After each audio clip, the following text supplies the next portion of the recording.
রাজ্যপালের কাছে সময় চাইলেন অভিষেক বন্দ্যোপাধ্যায়। তৃণমূলের সর্বভারতীয় সাধারণ সম্পাদক রাজ্যপালের কাছে সময় চেয়েছেন। রাজ্যপাল সিবি আনন্দ বোসের সময় চেয়েছেন তৃণমূল সর্বভারতীয় সাধারণ সম্পাদক অভিষেক বন্দ্যোপাধ্যায়। আজই রাজভবনে যাচ্ছেন অভিষেক বন্দ্যোপাধ্যায় সহ তৃণমূল কংগ্রেসের 12 জনের প্রতিনিধি দল এবং দিল্লির ঘটনার প্রতিবাদেই রাজভবনে যেতে চান এবং রাজ্যপালের সঙ্গে সাক্ষাৎ করতে চান অভিষেক বন্দ্যোপাধ্যায়রা। দিল্লিতে আজ নির্বাচন কমিশনে তৃণমূলের ধর্ণা কর্মসূচি ছিল এবং সেই ধর্ণা কর্মসূচিকে কেন্দ্র করে ধুমধুমার পরিস্থিতি তৈরি হয়।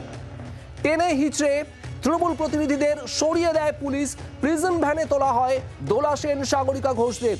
দিল্লির ঘটনার প্রতিবাদেই রাজ্যপালের সঙ্গে সাক্ষাৎ করতে চান তৃণমূল সর্বভারতীয় সাধারণ সম্পাদক অভিষেক বন্দ্যোপাধ্যায়। প্রবীর চক্রবর্তী আমাদের প্রতিনিধি রয়েছেন টেলিফোনে। প্রবীর, ঠিক কি খবর পাচ্ছে এই মুহূর্তে? রাজ্যপালের সাক্ষাৎ চাইছেন অভিষেক বন্দ্যোপাধ্যায়। দেখো, এই মুহূর্তে সবচেয়ে বড় খবর, দিল্লির ঘটনা প্রতিবাদে রাজ্যপালের দ্বারস্থ হচ্ছে তৃণমূল কংগ্রেস এবং অভিষেক বন্দ্যোপাধ্যায় তিনি নিজে রাজ্যপালের সময় চেয়েছেন আজকে এখনই। অভিষেক বন্দ্যোপাধ্যায়ের নেতৃত্বে 12 সদস্যের একটি প্রতিনিধি দল তারা রাজভবনে যাবেন এবং দিল্লির ঘটনার প্রতিবাদ জানাবেন রাজ্যপালের কাছে।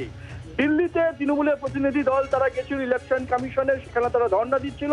দিল্লি পুলিশ তাদের অন্যায়ভাবে তুলে নিয়ে গেছে বলে অভিযোগ তৃণমূল কংগ্রেসের। এবং সেই ঘটনার প্রতিবাদে একদিকে যেমন মন্দির মাঠ থানার সামনে তৃণমূল সেই নেতৃত্ব ধর্ণা দেবেন, পাশাপাশি অভিষেক বন্দ্যোপাধ্যায় তিনি নিজে ঘটনার সমস্ত কিছু জেনে রাজ্যপালের কাছে সময় চেয়েছেন এবং রাজ্যপালের কাছে আর কিছুক্ষণের মধ্যেই অভিষেক বন্দ্যোপাধ্যায় সহ 12 সদস্যের একটি প্রতিনিধি দল তারা যাবেন, গিয়ে দিল্লির ঘটনার যেমন প্রতিবাদ করবেন এবং কেন যে শান্তিপূর্ণ একটা অবস্থান করছিলেন সাংসদরা, যে প্রতিনিধি দলে 5 জন সাংসদ ছিলেন, সেই সাংসদ সহ পুরো প্রতিনিধি দলকে কেন পুলিশ আটক করে নিয়ে গেল সেখানে, সেই বিষয়ে জানতে চাইবেন, রাজ্যপালের হস্তক্ষেপ চাইবেন।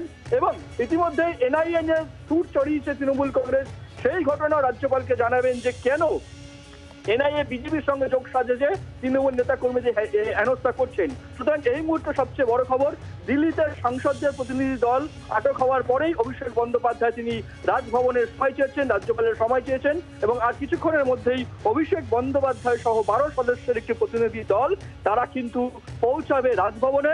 একদিকে দিল্লির ঘটনার প্রতিবাদে তারা রাজ্যপালের দ্বারস্থ হতে চলেছেন, পাশাপাশি এনআইএ বিজেপি যোগ সাজেশ কেন্দ্রীয় এজেন্সির এই যে অপব্যবহার বলে তৃণমূল কংগ্রেস অভিযোগ করছে, সমস্ত কিছু নেই রাজভবনে অভিযোগ জানাতে রাজ্যপালের কাছে সময় চেয়েছেন অভিষেক বন্দ্যোপাধ্যায় এবং 12 সদস্যের একটি প্রতিনিধি দল আর কিছুক্ষণের মধ্যে অভিষেক বন্দ্যোপাধ্যায়ের নেতৃত্বে রাজভবনের উদ্দেশ্যে রওনা দেবে। বাংলার আওয়াজ, বাঙালির আবেগ, জি 24 ঘন্টা।